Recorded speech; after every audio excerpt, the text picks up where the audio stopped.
हमारे साथ मौजूद हैं हमारे जाने पहचाने guest group captain UK Devnath ji, defence और स्ट्रैटेजिक एक्सपर्ट हैं। देवनाथ जी, आपका बहुत वेलकम करना चाहेंगे सलाम टीवी की इस खास पेशकश में। साथ ही साथ हमारे साथ मौजूद हैं मेजर डॉक्टर मोहम्मद अली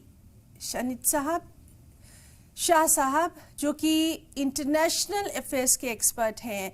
मोहम्मद अली शाह साहब, आपका भी बहुत इस्तकबाल करना चाहेंगे इस बेहद ख़ास डिस्कशन में। और सबसे पहले शाह साहब, आपसे ही हम यहाँ पर शुरुआत करना चाहेंगे। गज़ा में एक नए हमलों की शुरुआत हुई है, जहाँ पहले ही इमदादी कारकुनों को रोक दिया गया है, इमदादी चीज़ें नहीं पहुँच रही हैं। अब इस तरह के हमलों को आपका रिएक्शन जानना चाहेंगे शाह साहब। मेरे ख्याल से ये हद से ज्यादा हो गया है। जिस तरीके से वहाँ बेकसूरों की, खवातीन की, बच्चों की, बुजुर्ग की, निहत्तों की, मासूमों की, सिविलियंस की जाने जा रही हैं, ये हद से पार हो गया है। ये अब मेरे ख्याल से इजराइल को रुक जाना चाहिए। बहुत हो गया है। कितने मासूम, जी हाँ, 7 अक्टूबर को जो हमास ने किया इजराइल पे, 2 साल पहले, वो बहुत ही ज्यादा गलत किया। उसकी सख्त निंदा होनी चाहिए। इसमें कोई शक की बात नहीं है। जी जी, ये बहुत ही दर्दनाक। देखिए, आतंकवाद, टेररिज्म की घटना तब होती है जब आप निहत्तों पे, जो हमास ने किया था, जो आप निहत्तों पे वार करते हो। तो यहाँ पर क्या हो रहा है? गाजा पट्टी में भी निहत्तों की जान जा रही है। क्या ये उग्रवादी हैं? क्या ये हमास के हैं? अब ये लोग, जाहिर सी बात है, इनके अंदर फिर इतना खून खराबा देख लिया है कि रातों रात घर से बेघर हो गए हैं। अब देखिए, इजराइल बैरन स्टेट है बेसिकली। कुछ ऐसा कुछ खास है, उनके अंदर मिनरल्स नहीं है, कुछ और नहीं है, मगर उनके पास अमेरिका का हाथ है, अमेरिका का सपोर्ट उनके पास है जी। इसके लिए उनका दमखम है, और इसलिए वो इतने बड़े बन गए। और चूंकि सुपर पावर अमेरिका इनका साथ दिया हमेशा, अब इजराइल इतने बड़े बन गए, वो अमेरिका की बात नहीं सुन रही है। तो अमेरिका, आपको समझ में नहीं आ रहा क्या करें। In other words, America created something, उन्होंने एक चीज ऐसी बना दी है, अब उनको समझ में नहीं आ रहा अब करें क्या इसका। अब हमारी बात नहीं सुनेगा। तो अब इजराइल ने एक चीज, अभी मैसेज तो संदेश दे दिया है, आप अगर हमारे एक मारोगे, हम आपके इतने हजारों मारेंगे। और जो हमास ने किया, मासूमों पे, निर्दोष लोगों पे, निहत्तों पे वार किया था, ये बहुत सरासर। शाह साहब, यानी आपका कहना है कि हर एक्शन का रिएक्शन होता है, और वही यहाँ पर दिखाई दे रहा है। हमारे साथ यूके देवनाथ जी भी मौजूद है। देवनाथ जी, आपसे भी हम समझने की कोशिश करेंगे। इस जंग में अगर अब तक बात करें तो कुल मौतों की तादाद 53,000 से ज्यादा हो चुकी है। 1-2 नहीं बल्कि 53,000, एक बड़ा आंकड़ा ये समझा जा रहा है। लेकिन अभी भी हम देख रहे हैं कि इसमें कमी के कोई आसार नजर नहीं आ रहे। जंगबंदी का दौर भी हमने देखा था, तब भी इजराइल की तरफ से इसी तरह से हमले जारी रखे गए थे, और अब भी वही हाल है। क्या कोई सूरत यहाँ पर पीस की नजर नहीं आती? हालांकि अमेरिका की तरफ से कहा जा रहा है कि हम कोशिश कर रहे हैं, लेकिन प्रैक्टिकली यहाँ नजर नहीं आता।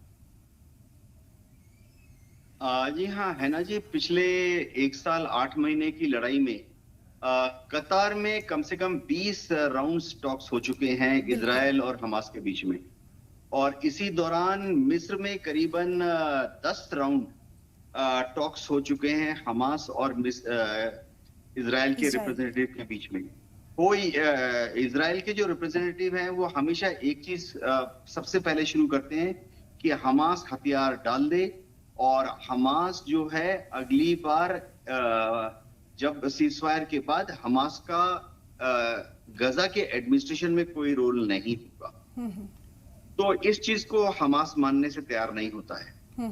दूसरी चीज है कि हमास क्या बोलता है हर बार बात में, कि पहले सीजफायर हो और इजराइल की जो फौजें हैं वो गजा के बाहर निकल जाएं, और परमानेंट सीजफायर। तो इजराइल हमेशा इसको मानने के लिए राजी नहीं होता है।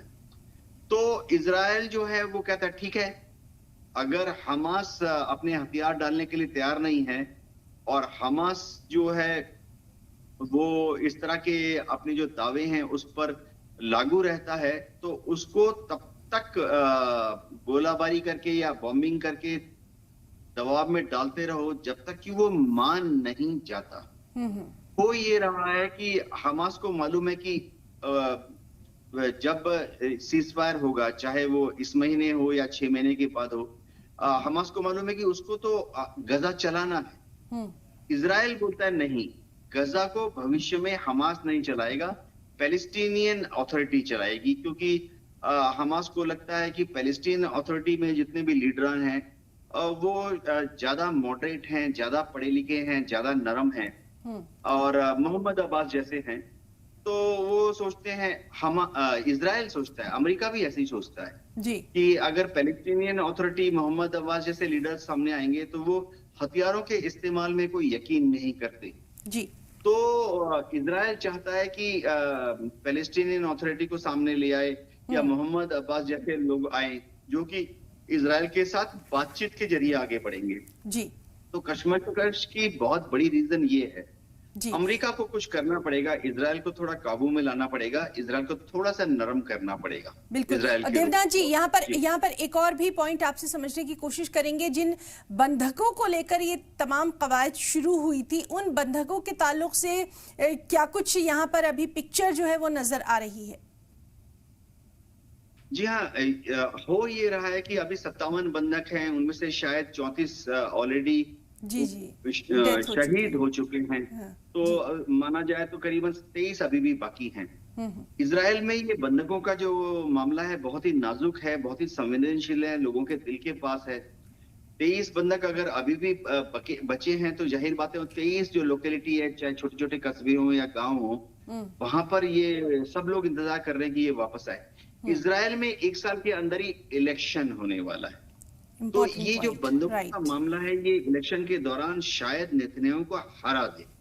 अगर ये 23 बंधक नहीं छोड़े गए इलेक्शन के पहले तो नेतन्याहू पक्का है अपना इलेक्शन हार जाएंगे। नेसेट में उनकी जो लिकुड पार्टी है वो पावर में नहीं आएंगे और उनके विरुद्ध जितने कोर्ट केस खुले हैं वो सारे सांप बाहर आ जाएंगे।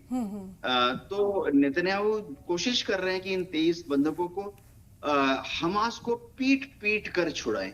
जबकि बंधकों के परिवार कह रहे हैं कि आप नेतन्याहू से उनकी गुजारिश है कि आप हमास से बातचीत करके इन 23 को छुड़ाएं। जी बिल्कुल बिल्कुल देवनाथ जी, यहाँ ये काफी अहम बात आपने कही है कि चुनाव को लेकर भी कहीं ना कहीं अब दबाव बेंजामिन नेतन्याहू पर बढ़ता जा रहा है। शाह साहब, आपसे भी समझने की कोशिश करेंगे। जिन यरगमालियों की बात की जा रही है, बंधकों की बात की जा रही है, हमने देखा कि खुद इजराइल में और इजराइल के बाहर इवन अमेरिका में भी काफी प्रोटेस्ट किया गया कि इन बंधकों को छुड़ाने की जो जिम्मेदारी है वो खुद इजरायली गवर्नमेंट की है। ये एक बड़ा चैलेंज होगा, जैसा भी देवनाथ जी ने कहा है, कहीं ना कहीं नेतन्याहू के लिए आने वाले इलेक्शन में। जी बिल्कुल, देखिए बंधक छुड़ा नहीं पाया है अब तक इजराइल। कोशिशें पूरी जारी थी लेकिन ना, उनको बंधक छुड़ाने थे और बंधक हमास ने नहीं छुड़ा, बल्कि लोगों का कत्लेआम होता गया, वहां पे लोग मरते गए और ये बहुत दुखद बात थी। जैसे कि अभी एग्जाम्पल के तौर पर मैं बताऊं तो जैसे कि अल फुखारी जगह है जो कि east of southern city of Khan Younis में पड़ता है, वहां पर भी बमबारी जारी हुई और वहां पर भी कम से कम एक फलस्तीन तो मैं कंफर्म कर सकता हूँ। और वहां पे देखिए अल फुखारी जगह में वहां पर बमबारी जारी हुई। खाला पट्टी में जिस तरीके से सफाइयां हो रही हैं, लोग मार दिए जा रहे हैं, वहां पर बहुत रहने को जगह नहीं मिल रही है। अब आप सोचिए एक ऐसे वॉर जोन में जहां पर लोग आपके आसपास लोग मर रहे हैं, आपके पास गुजारा करने का कुछ समय नहीं है, कुछ टाइम नहीं है, कुछ चीज साधन नहीं है, आप कैसे गुजारा करेंगे वहां पे? और पता नहीं यहाँ से भी आप वहां पे जाओगे, क्या गारंटी है कि यहाँ पे बम नहीं गिरेगा, वहां बम गिरेगा, या वहां बम गिरेगा यहाँ नहीं गिरेगा, या यहाँ से आप वहां जाओगे वहां महफूज रहोगे, अगला बम कहाँ पर आएगा कुछ पता नहीं, अगला गोला कहाँ आएगा कुछ पता ही नहीं। ऐसी जगह पे बहुत ही खतरनाक, बहुत ही खौफनाक, बहुत ही दर्दनाक दृश्य है ये सोचते हुए भी। इजराइल ने मगर ये बात साफ साबित कर दी है। देखिए हमारे जमीन पर टेररिस्ट एक्टिविटी हम बर्दाश्त नहीं करेंगे। आपने हमारे जो अच्छा वक्त गुजार रहे थे उनके लिए आप आए, आपने क्या, उन्होंने दिखा दिया, एक संदेश दे दिया है। और ये मेरे ख्याल से ये भूल, ये गलती हमास को नहीं करनी चाहिए थी। और हमास के लिए भी एक लेसन है कि अब ये पंगा मत लो। अब मोहम्मद अली शाह साहब, और ठीक है, वो तो इजराइल जो है लगातार हमलों से ये साबित कर ही रहा है कि किस तरह से जारहियत वो अपना रहा है, लेकिन अभी जो वहां पर गजा की बात कर रहे हैं, वहां पर जो बच्चे हैं, जो खवातीन हैं, जो बुजुर्ग हैं, जिनको फौरी तौर पर हेल्प की जरूरत है, वेदर इट्स मेडिसिन और खाने पीने की चीजें या फिर दूसरी अशिया, भुखमरी के कगार पर पहुंच चुके हैं वहां पर। क्या दुनिया में कोई ऐसी ऑर्गेनाइजेशन नहीं है, कोई ऐसी तंजीम नहीं है जो कि इन लोगों के लिए आवाज उठा सके? जी हेना जी, आपने बड़ा अच्छा सवाल किया है और दिल रोता है वाकई में देख के। ये बिल बुलाते हुए छोटे छोटे बच्चे, मासूम नन्हे मुन्ने बच्चे, महिलाएं, खवातीन, बुजुर्ग, सिविलियंस, निहत्ते, मजबूर लोग, बीमारियां अलग फैल रही हैं, अनहाइजीनिक कंडीशंस में किस तरीके से अपना गुजारा करते हुए रह रहे हैं। इनको मालूम नहीं कि कब अगले कब जिंदा रहेंगे, और जिंदा रहेंगे तो इनके साथ में जो है इतने लोग जिंदा रहेंगे, कुछ गारंटी है ही नहीं। दुनिया की कोई तंजीम ऐसी है नहीं जो इंसानियत के लिए आवाज उठाए, जो ये हमले बंद कराए, जो उनके लिए खड़े होए।